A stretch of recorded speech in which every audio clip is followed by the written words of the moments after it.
Bonjour à tous, nous voici de retour avec un Jeep Renegade, tiens, ça change un peu de l'Audi A3. Donc on va faire, comme on en a pris l'habitude maintenant, le tour du propriétaire. Donc on va vous montrer un petit peu à quoi ça ressemble. Alors vous connaissez le Renegade, hein, il a été restylé assez récemment. Donc on l'a là dans une configuration limited avec un petit moteur, le 120 chevaux, le nouveau. On en parlera plus en détail dans l'essai. L'idée c'est de vous montrer un petit peu l'auto. Alors les gens de chez Fiat qui sont un peu farceurs nous ont un petit peu accessoirisé. On a l'espèce d'étoile de shérif là sur le côté, sur les portières. Bon, après tout, pourquoi pas. Ça lui va plutôt bien sur cette couleur rouge. Donc finition limited avec les petites jantes alliages.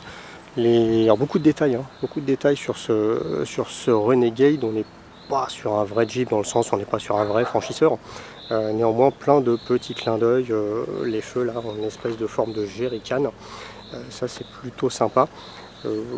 Voilà, après pour le reste on est sur un SUV alors normalement de petite taille, bien qu'il paraisse un peu plus gros que les autres, il est un peu plus gros que les autres d'ailleurs. Il reste malgré tout plutôt urbain, bien qu'il puisse s'aventurer un petit peu sur les voies rapides, après tout pourquoi pas, il en est capable. Alors je le disais, plein de petits détails, notamment sur la face avant, hein, puisqu'on va retrouver les 7 lames verticales qui font la calandre. Des feux, alors là pour le coup très modernes, qui n'ont plus grand chose à voir avec Jeep, avec une espèce de Denzel Eyes là comme ça et les hautes pressions dessus. Et puis alors plein de petits détails, si je vous le disais, on va essayer de vous en montrer un, je sais pas si on le voit bien. Il y a une espèce de petite Jeep stylisée là quelque part en dessous, juste au-dessus de l'essuie-glace. Donc c'est après tout plutôt pas mal.